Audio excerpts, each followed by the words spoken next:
Assalamualaikum warahmatullahi taala wabarakatuh.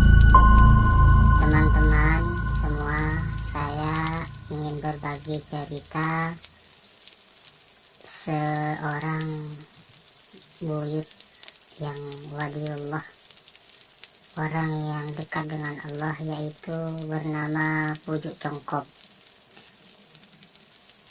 Dengan cerita, di perkampungan Orodalam terdapat sebuah astah atau makam Pujuk.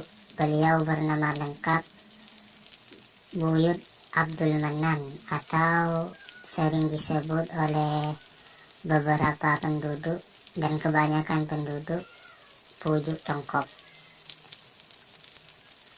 Astahnya terletak di atas perbukitan Orodalam, di mana tempatnya sepi dari keramaian penduduk.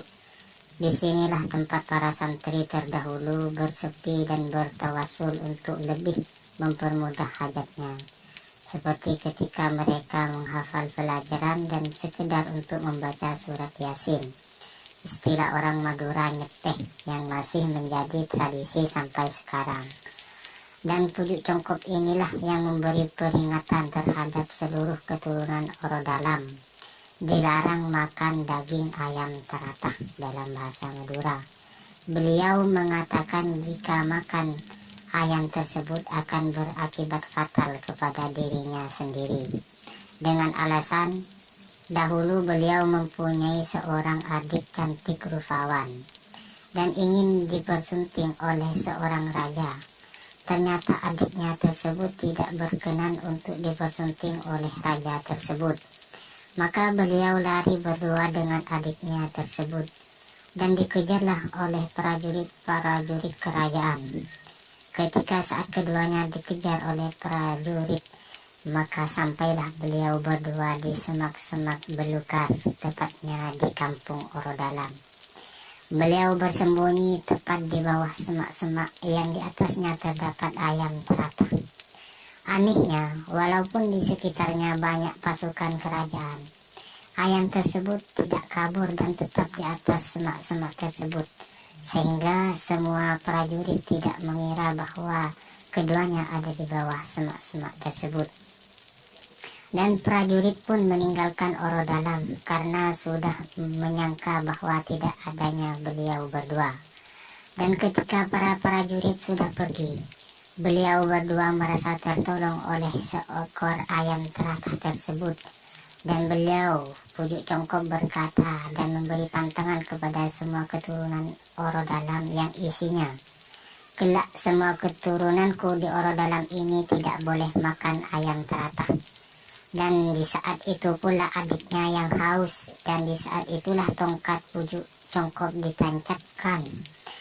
Dan anehnya langsung mengeluarkan sumber mata air dan menjadi sebuah sumur yang diberi nama dengan sumur luar. Dan di saat itu Pujuk Congkop berdoa kepada Allah agar anak keturunannya kelak tidak ada yang cantik. Dan pada bangunan astah Pujuk Congkop terdapat banyak jajaran batu yang tersusun rapi dan dipercaya diambil langsung dari Kedaton Giri melalui laut tanpa mengendarai perahu. Dan terdapat pantangan mengambil batu di sana, baik untuk dibuat rumah atau dibuat kepentingan apapun. Karena terbukti dahulu ketika ada seseorang membangun sebuah bangunan, ternyata bangunannya selalu roboh. Ternyata seseorang tersebut yang membangun didatangi semua firasat melalui mimpi yang mengatakan harus dikembalikan batu yang diambil tersebut. Ternyata setelah dikembalikan batu tersebut ke tempat asalnya, dengan izin Allah bangunan tersebut tidak runtuh lagi. Bahkan di sana banyak pantangan untuk masuk ke area Pujuk Congkop, karena tidak boleh sembarangan masuk ke dalam astah, bisa berakibat fatal tanpa izin dari orang-orang tertentu. Dalam kurung harus cabis ke salah satu kiai di sana.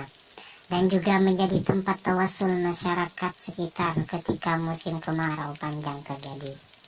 Dan tepat di sisi astah Pujuk Congkop terdapat sebuah tempat petilasan beliau untuk tempat Pujuk Congkop menyepi yang dinamai dengan Palang Keren. menurut istilah orang sekarang langgar atau surau, karena dahulunya di petilasan tersebut terdapat langgar atau surau. Maka dengan alasan itulah petilasan tersebut dinamai dengan Palangkeren. Bentuknya persegi 4 dengan batu yang tersusun rapi, dengan diameter tinggi 1 meter, lebar 3 meter, panjang 8 meter, dan banyak pantangan dan larangan untuk sembarangan duduk atau bermain di sana, jika bukan warga sekitar yang sudah dipercaya atau anak keturunan Orodalam sendiri. Dan termasuk salah satu karomah Pujuk Congkop yang terjadi sampai sekarang. Beliau berdoa ketika beliau masih hidup. Orodalam ria tak kira sepeh ben sampai. Orang acer ben ngacer bedebei sampai hari kiamat. Orodalam ini tidak akan pernah sepi dari orang nyantri. Belajar dan mengajar akan tetap ada sampai hari kiamat. Dari sekian karomah Pujuk Congkop, ada sebuah karomah yang masih sampai saat ini. Beliau mengatakan semua jenis ular yang ada di Orodalam ini akan jinak dan tidak akan menggigit anak keturunan Orodalam. Dan larangan meludah sembarangan di area Astra Pujuk Congkop kecuali orang-orang yang sudah dipercaya oleh ahli Orodalam sendiri. Banyak peninggalan